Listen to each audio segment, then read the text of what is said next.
Here is some things you might want to know about the Lana Lore quest and the characters in it. And I have been going through all the chapters a few times and I found some hints. But now one thing is that in the Christmas update there might be a newer quest which will just come, because even after the quest we got Lana back on her seat, she just doesn't feel like she's the same. Not like a doppelganger or anything. She just looks nervous, like she's watching at her back, like something's gonna come and get her.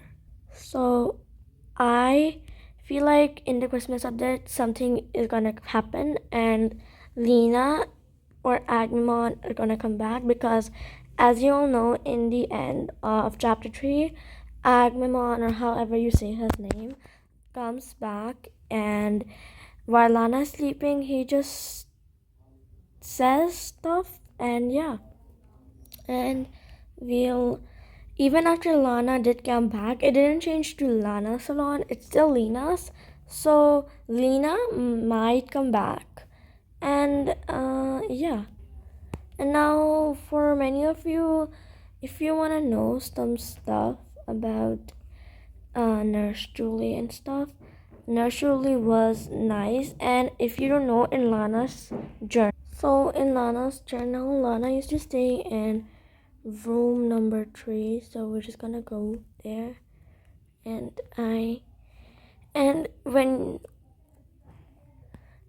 it turns out she's been Agumon poisoned her with an apple, and if you don't see, it's been 6 months and I can still feel them crawling inside my stomach. And Agumon, whatever he is, poisoned her with an apple.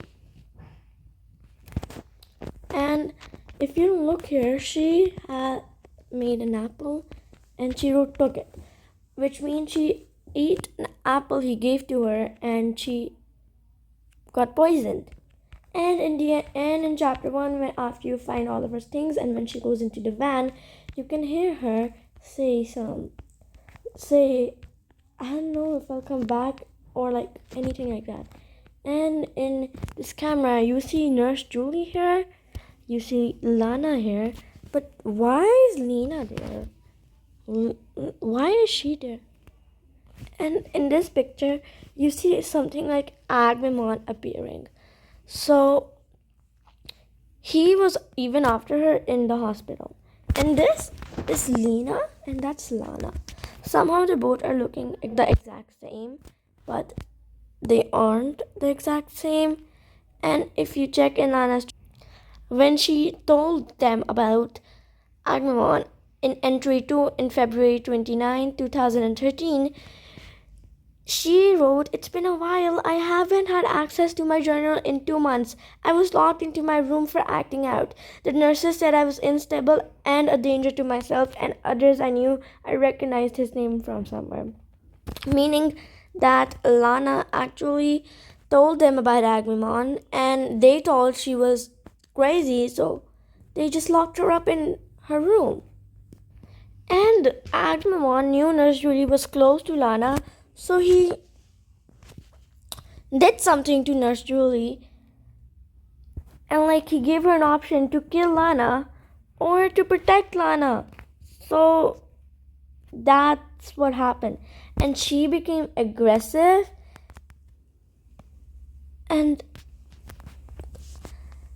Agumon was doing this to people she loved, including her parents. If you didn't see in chapter 1, those monsters that are stitched up together are actually Lana's parents, and Agumon's the reason behind all of this. So yeah. And guys, in Nina's song, Nina says some important verses like, there's Lana crying in her cage and there's doppelganger Lana and Nina there.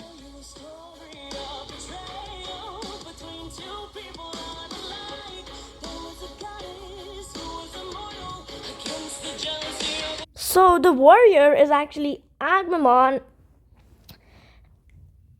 Mm.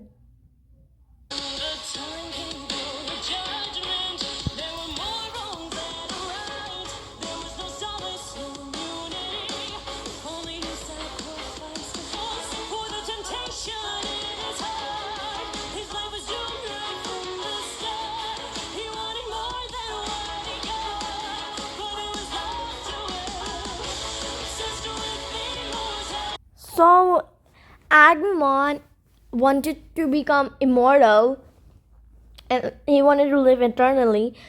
To do that, he had to sacrifice a few souls, and for that he had to sneak and for that he snuck into a palace to take a few souls, and one of these souls was Lana's, and the palace was the Dress to Impress we know, the normal thing we knew, but Dress to Impress is like the Dress to Impress area where we dress up. So technically Agumon was a warrior in another universe or something, and in order to become immortal he had to take a few souls, and one of them was Lana's, and he was taking advantage of Lena. So that's all, guys. Bye.